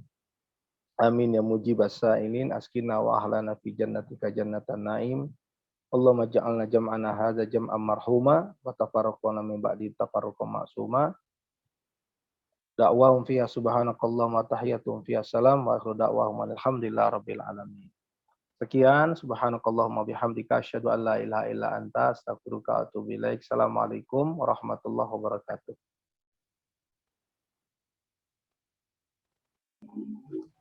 Baik, terima kasih Bapak Ibu, sahabat pejuang subuh Pondok Indah yang dirahmati Allah. Terima kasih juga untuk Ustadz Andian Parlindungan atas tausiahnya. Baik, saya mewakili kerabat kerja yang bertugas di Yayasan Pejuang Subuh Pondok Indah untuk kajian online ini, mengucapkan mohon maaf apabila ada kekurangan dalam kajian kita kali ini.